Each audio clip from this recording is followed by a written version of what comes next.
Shalom, salam berkat dari kami untuk pendengar sekalian.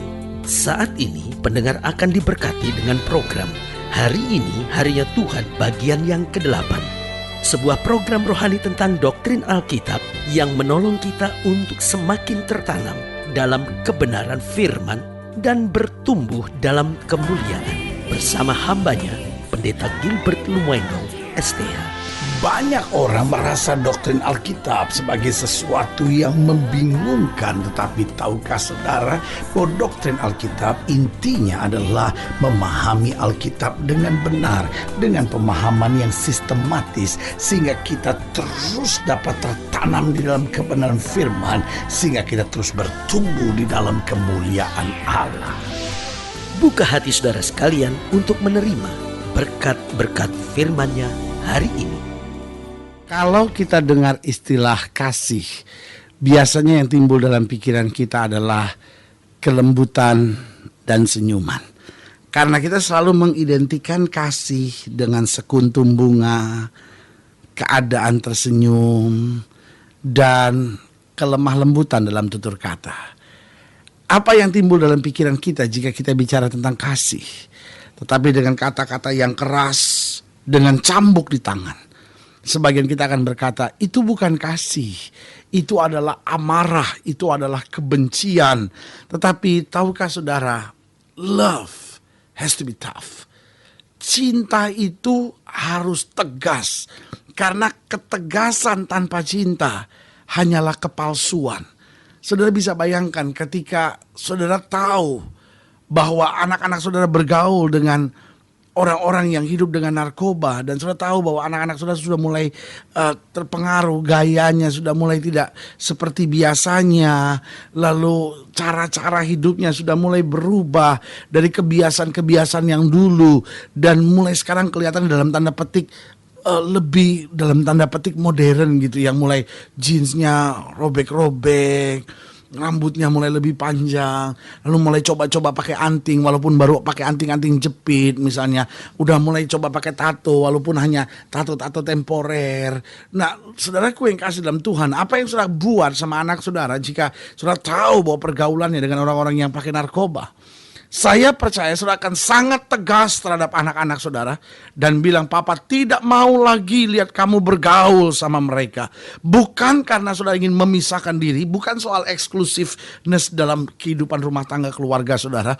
Tetapi saya percaya saudara tidak ingin melihat anak saudara rusak. Saudara tidak mau hidupnya hancur. Karena itu saudara mulai dengan tegas memisahkan anak saudara dari pergaulan yang buruk. Kenapa? Karena cinta, karena kasih. Berarti saudaraku yang kasih dalam Tuhan, sekali lagi saya mau ingatkan, kasih tidak selamanya hanyalah kelembutan dan senyuman. Tetapi kadangkala kasih berbicara tentang ketegasan. Kasih berbicara tentang sesuatu sikap tegas yang kita ambil untuk memisahkan dari sesuatu yang salah. Selamat datang dalam program kita hari ini, Harinya Tuhan. Sebuah program rohani yang membawa kita untuk senantiasa menjadikan firman Tuhan dasar keseharian kita. Karena kita mengerti bahwa Alkitab bukan hanya bicara tentang sorga dan neraka, tetapi Alkitab adalah buku yang indah. Dia berbicara tentang kehidupan keseharian kita. Bagaimana kita melangkah dengan sukacita di dalam terang firman Tuhan. Sehingga langkah kita teguh, langkah kita tidak goyah, dan langkah kita tetap senantiasa berjalan semakin dekat bersama dengan Tuhan. Haleluya. Dan dalam program ini kita sedang membahas tentang mengusir dan mencambuk. Kalau kita bicara tentang mengusir dan mencambuk, pertanyaan saya hanya sederhana. Bisakah kita menghubungkan mengusir dan mencambuk dengan kasih? Sebagian kita akan berkata, aduh pendeta, sulit sekali menggambarkan kasih dengan usiran dan cambukan. Itu bukan kasih. Itu mungkin emosi, itu mungkin kebencian, kemarahan. Tetapi tahukah saudara bahwa Yesus yang penuh kasih ini satu kali masuk ke bait Allah, tidak dengan Alkitab di tangan, tetapi justru dengan cambuk. Dia bongkar meja-meja penukar uang, dia tendang meja-meja penukar burung-burung merpati waktu itu, dan dia balikan segala sesuatu yang ada di sana. Dan dia berkata, rumahku harus disebut rumah doa. Kenapa engkau menjadikannya sarang penyamun? Saudaraku yang kasih dalam Tuhan, pertanyaan saya, bisakah murid-muridnya tetap memandang Yesus sebagai sumber kasih? Bisakah orang banyak waktu itu melihat Yesus sebagai Bapa yang baik? Sebagian mungkin menatap Yesus waktu itu dan berkata, loh, katanya dia Mesias, katanya dia kasih. Kenapa kok dia melakukan tindakan-tindakan emosional seperti itu? Tetapi saya percaya, di dalam tindakan kerasnya, Yesus tetap Allah yang penuh kasih. Haleluya. Kalau sudah ada Alkitab, sudah buka bersama saya Yohanes pasal 2, karena itu yang sedang kita bahas sekarang. Yohanes pasal 2 ayat 13 sampai ayat yang ke-25. Saya beri kesempatan untuk saudara-saudara yang mau ambil Alkitab saudara, atau mungkin ambil catatan, alat tulis saudara, karena sudah ingin lebih dekat mengikuti firman Tuhan ini. Yohanes pasal 2 ayat 13 sampai ayat 25, demikian firman Tuhan. Ketika hari raya Paskah orang Yahudi sudah dekat, Yesus berangkat ke Yerusalem. Dalam bait suci didapatinya pedagang-pedagang lembu, kambing domba, dan merpati. Dan penukar-penukar uang duduk di situ. Ia membuat cambuk dari tali. Perhatikan baik. Ia membuat cambuk dari tali. Lalu mengusir mereka semua dari bait suci. Dengan semua kambing, domba, dan lembu mereka. Uang penukar-penukar dihamburkannya ke tanah. Dan meja-meja mereka dibalikannya. Pada pedagang-pedagang merpati ia berkata, ambil semuanya ini dari sini. Jangan kamu membuat rumah Bapakku menjadi tempat berjualan. Maka teringatlah murid-muridnya bahwa ada tertulis, cinta untuk rumahmu menghanguskan aku. Cinta untuk rumahmu. Berarti amarah Yesus didasari pada cinta, bukan pada kebencian. Ada banyak orang marah sampai gelap, sampai gak sadar apa yang dia buat. Bukan lagi karena cinta, tetapi karena keinginan untuk menaklukkan, karena kebencian yang telah menumpuk.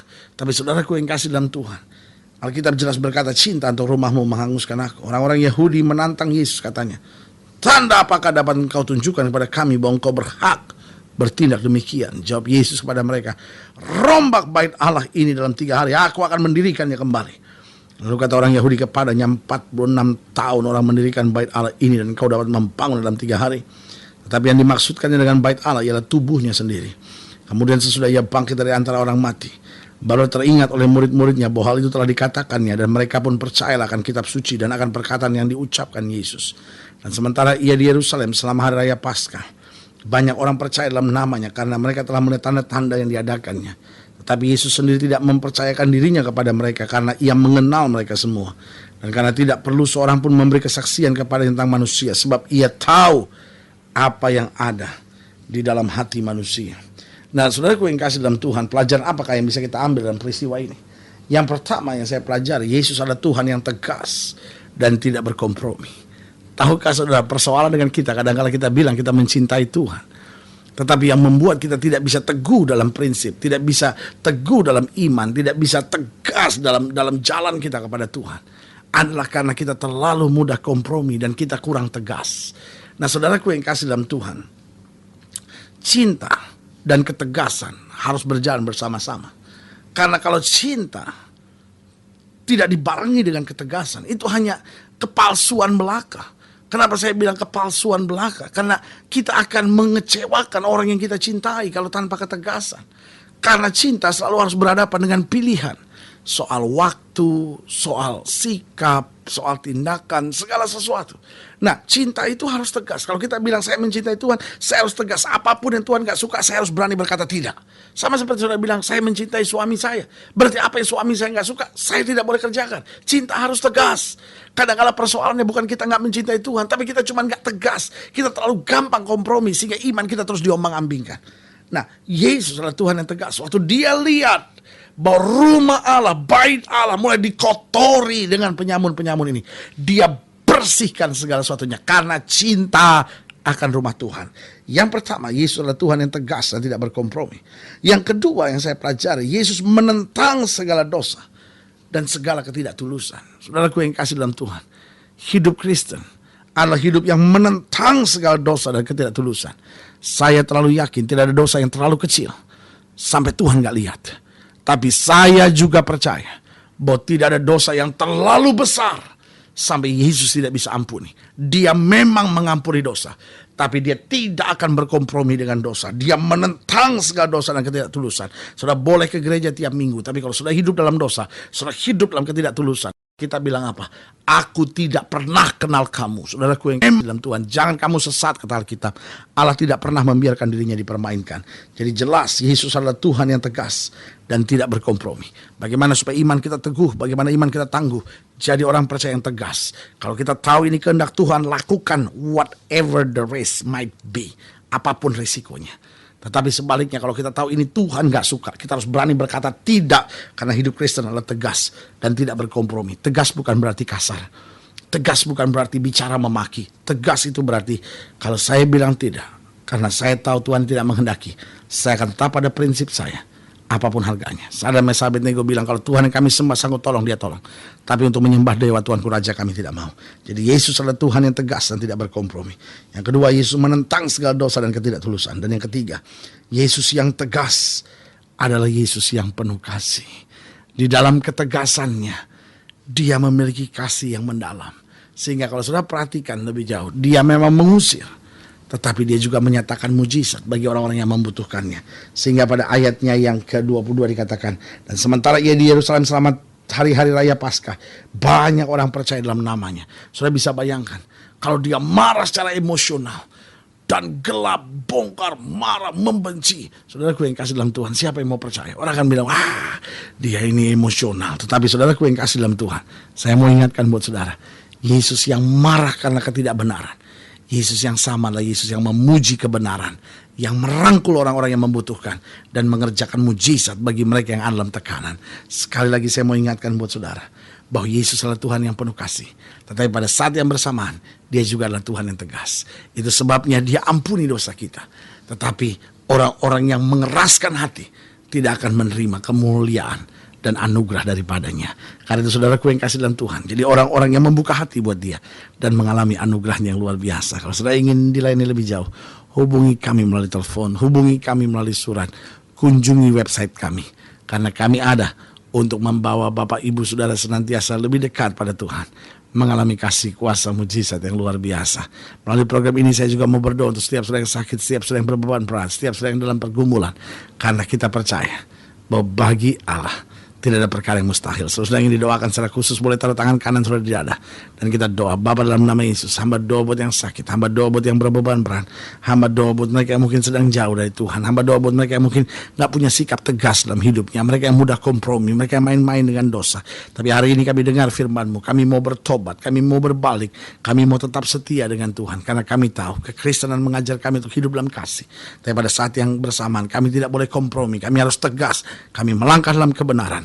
Maka apa yang tidak pernah kami pikirkan itu yang Tuhan sediakan buat kami. Di dalam nama Yesus kami berdoa. Haleluya. Amin. Saudaraku yang kasih dalam Tuhan, kita sudah berdoa. Bangkitkan iman saudara, karena Tuhan tidak pernah lalai menepati janjinya. Tetap bersemangat, bersuka cita menghadapi segala perkara, karena kita tahu penebus kita hidup. Janjinya ya dan amin. Dia beri kemenangan tepat pada waktunya. Sampai berjumpa pada program berikut. Doa saya menyertai saudara, dan jangan lupa, jadikan hari ini harinya Tuhan. Haleluya.